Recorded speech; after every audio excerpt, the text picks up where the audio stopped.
안녕하세요. 축진먹입니다. 주간 라리가를 벌써 5번째 진행하고 있는데요. 좋아요 한 번씩만 눌러주시면 감사하겠습니다. 오늘은 24라운드 리뷰를 해볼 거고, 일단은 순위표가 많이 바뀌었어요. 바르셀로나가 선두에 복귀했고요. 그 뒤를 레알과 알레티가 잇고 있습니다. 승점은 51, 51, 50. 아주 역대급 접전이고요. 다음 라운드 순위표도 얼마든지 1, 2, 3위가 바뀔 수 있는 그런 상황입니다. 일단 첫 번째 바르셀로나부터 얘기해 볼 건데요. 레알 마드리드하고 알레티하고 각각 경기에서 비겼어요.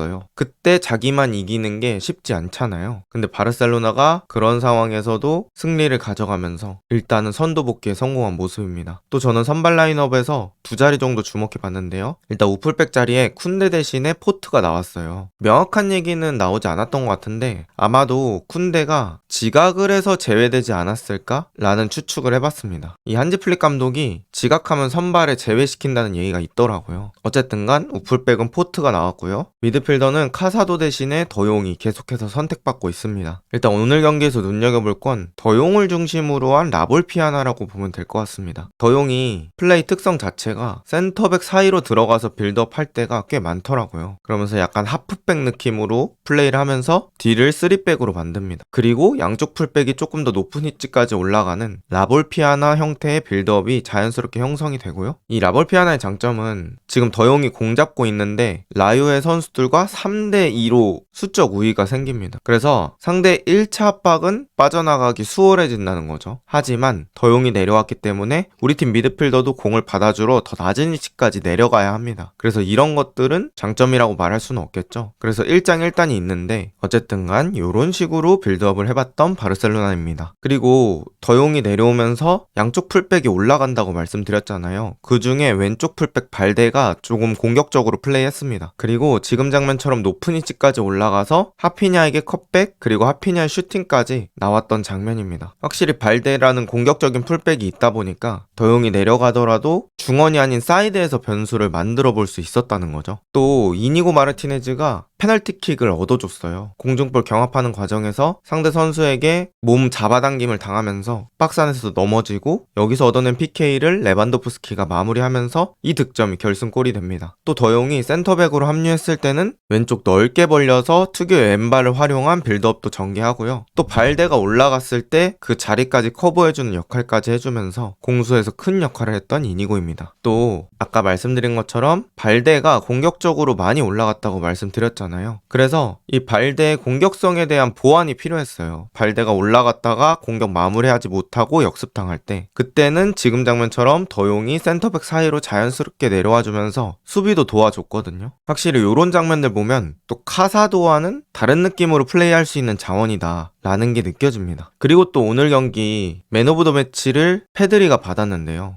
진짜 페드리 하는 거 보면은 그냥 축구 잘한다라는 소리가 나올 수밖에 없습니다. 이게 개인적으로 제가 놀랐던 장면인데요. 페드리가 지금 3명에게 둘러싸여 있죠. 그때 뒤쪽에 이미 공간이 확보되어 있다는 건 알고 있습니다. 그리고 지금 빨간색 동그라미가 가비인데요. 일반적인 선수 내지는 안정적인 선택을 하는 선수라면 가비한테 주고 또 움직이겠죠. 하지만 페드리는 가비한테 줄 것처럼 심리전하면서 빠른 턴 동작으로 저 빈 공간 쪽으로 파고 들어가 버립니다. 그리고 약발 컷백 레반도프스키의 슈팅. 물론 이게 들어가진 않았지만 페드리의 움직임에서 상당히 감탄을 했고요. 또 이 장면 이외에도 바르셀로나가 후반전에 많이 몰아붙였는데 라요 바이카노의 바타야라는 골키퍼가 좋은 선방들을 많이 보여줬습니다. 그리고 오늘 경기에서 올모가 교체 투입돼서 들어왔는데 올모가 번뜩이는 장면들을 많이 보여줬거든요. 그래서 바르셀로나가 조금 더 공격적으로 승부를 보고 싶을 때는 올모를 선발 투입하거나 조기 교체 투입하는 것도 고려해볼 만하다라고 생각을 했습니다. 그 다음은 레알 마드리드 이야기입니다. 레알 마드리드는 우승 경쟁에 빨간불이 켜졌다. 제가 이렇게 표시를 했는데요. 먼저 선발 라인업을 보시면 브라임, 모드리치, 프란 가르시아 이 3명이 맨시티전과 다른 선발이라고 보시면 될 것 같고요. 벨링엄의 퇴장으로 인해서 수적 열세를 안고 오사수나와 경기를 했고요. 결국엔 1대1로 비기게 된 레알 마드리드입니다. 일단 오늘도 발베르데가 풀백으로 나왔는데요. 이 발베르데가 상당히 미드필더 같은 전진을 보여줬어요. 지금도 제가 네모칸 쳐놓은 상황을 보시면 발베르데가 뒤에서부터 달려오면서 이 시퀀스에서 4대3을 만들어 버립니다. 이렇게 발베르데가 올라갔을 때 수비적인 구멍만 안 생긴다면 공격적으로 아주 이득을 볼 수 있는 그런 상황인 거고요. 애초에 발이 엄청 빠른 선수기 때문에 또 공격 실패해도 수비 복귀 속도도 빠릅니다. 정말 발베르데는 어느 자리에나 갖다 놔도 1인분 이상을 해주는 선수인 것 같습니다. 그리고 이 전진 상황에서 발베르데가 음바페에게 어시스트를 하는데요. 이 발베르데가 측면까지 쭉 뛰는 거 보고 음바페가 갑자기 뒤쪽부터 가속도를 붙여서 앞쪽으로 뛰어오거든요. 근데 음바페가 상대 수비보다 아주 살짝 빨랐어요. 근데 이미 속도가 붙어버리니까 당연히 상대 수비는 음바페를 따라오기 힘들고요. 발베르데가 음바페가 넘어지면서 차기에 적절한 강도로 낮은 크로스, 그리고 음바페가 넘어지면서 득점 마무리합니다. 확실히 이런 것들을 보면 음바페가 골 감각이 진짜 올라왔구나, 어느 자리 갖다 놔도 마무리 능력은 그리고 클래스는 살아있구나 라는 걸 봤습니다. 이렇게 1대0으로 레알 마드리드가 앞서가고 있었고요. 이 경기에서 발베르데를 보고 저는 발베르데가 감히 본체라고 얘기해도 될 정도라고 생각했습니다. 상대에게 전방 압박 당할 때 개인 능력으로 그냥 앞쪽으로 치고 가면서 빠른 볼 전진을 보여줬고요. 아까 오버래핑 후 어시스트도 했고요. 뒤쪽에서 특유의 킥력으로 대각선으로 반대 전환 패스를 때려주기도 하고요. 또 상대의 공격적인 패스가 느려지면 뒤쪽에서 빠르게 뛰어서 커트하는 장면까지, 원래 풀백으로 태어난 선수들보다 훨씬 더 좋은 풀백 실력을 보여주고 있는 발베르데입니다. 그리고 벨링엄이 전반 39분에 심판한테 항의를 하다가 욕설을 했나봐요. 그래서 심판이 벨링엄의 어떤 말을 듣고 바로 퇴장 카드를 꺼내듭니다. 그러면서 레알은 수적 열세에 처하게 되고요. 포메이션을 4-4-1로 변경하면서 일단은 한 점차 리드를 지키려고 해봅니다. 하지만 오사수나에게 결국 실점을 허용하게 되고요. 오사수나는 레알 마드리드가 한 명 부족하다 보니까 자신들의 수적 우위를 이용해서 전방 압박을 가했습니다. 이렇게 전방 압박을 가하다 보니까 레알 마드리드가 후방에서 이걸 빠져나가는데 시간이 되게 많이 걸렸어요. 그래서 원하는 만큼 공격을 하지는 못했던 것 같습니다. 그럼에도 제가 공격수들한테 느꼈던 건 오프 더 볼은 음바페, 온 더 볼은 비니시우스, 뭐 요런 느낌이 들었거든요. 음바페가 잘하기도 한데 되게 성실하더라고요. 그래서 공 없는 상황에서 정말 계속 움직입니다. 어떻게든 스루패스 하나 받으려고, 어떻게든 기회 잡아보려고 엄청 많이 움직이더라고요. 그래서 이런 것들이 음바페를 최고의 자리까지 올려놓은 게 아닌가 라는 생각이 들었고요. 비니시우스는 역시나 발밑에 공 깔아주면 그걸 가지고 전진할 수 있는 선수다 라는 걸 느꼈던 경기입니다. 하지만 레알 마드리드는 결국에는 여기서 비겼기 때문에 선두 자리를 내주는 뼈아픈 상황까지 겪게 되었습니다. 자, 그 다음은 아틀레티코 마드리드 이야기인데요. 아틀레티코 마드리드 역시 홈에서 승리를 놓쳤습니다. 셀타비고하고 1대1로 비겼는데 일단 선발부터 볼게요. 제가 주목해본 자리는 두 자리고요. 요새는 거의 갤러거 대신에 리누가 왼쪽 미드필더 자리에서 많이 나오는 것 같습니다. 그리고 오늘 랑글레는 쉬고 르노르망이 선택받으면서 센터백 두 명이 모두 주발이 오른발로 나왔고요. 사실 오늘 경기는 바리오스의 퇴장이 경기 분위기를 아주 많이 바꿨다고 해도 과언이 아닐 정도로 너무 빠른 타이밍에 퇴장이 나왔습니다. 자세히 한번 볼게요. 일단 바리오스가 전반 4분에 위험한 태클로 인해서 다이렉트 퇴장을 당하고요. 전반 4분부터 10대 11로 셀타비고와 맞서게 되는 알레티입니다. 이게 문제가 뭐냐면 이렇게 4분부터 10대 11로 운영을 하게 되면 거의 경기 전체 시간이 수적 열세를 가지고 게임을 하게 되잖아요. 그러면 체력적인 소모도 훨씬 더 많겠죠. 그리고 전술적인 변화를 줄 때도 제한 사항이 많고요. 그래서 경기의 판도가 좀 많이 바뀌었다고 보시면 될 것 같고요. 그래서 4분에 퇴장당하고 시메오네 감독은 리누를 빼고 코케를 투입합니다. 중앙 미드필더 성향의 선수를 두 명은 유지하고 싶다는 의도가 보인 교체였고요. 그러면서 그리즈만을 약간 왼쪽으로 내리면서 4-4-1 정도의 운영을 하게 됩니다. 그리고 이 바리오스 퇴장의 스노우볼이 굴러가기 시작하는데요. 셀타비고는 자신들이 숫자에서 앞서다 보니까 전방 압박을 강력하게 가할 수 있게 되고요. 알레티는 정상적인 빌드업이 잘 안 됐습니다. 그러면서 셀타비고의 전방 압박, 결국엔 알레티가 뒤로 한 칸씩 계속 밀리면서 골키퍼의 킥까지 나와버립니다. 그런데 전방 쪽에 훌리안과 그리즈만, 키 큰 선수들이 없죠. 그러다 보니까 공중볼 경합이 계속 실패되고 지지부진한 양상으로 게임이 계속됩니다. 하지만 알레티는 일단 실점을 하지 않는 걸 목표로 했던 것 같아요. 그래서 지금 장면처럼 위쪽에 4-4-1 수비 형태, 그리고 아래쪽에 5-3-1 수비 형태,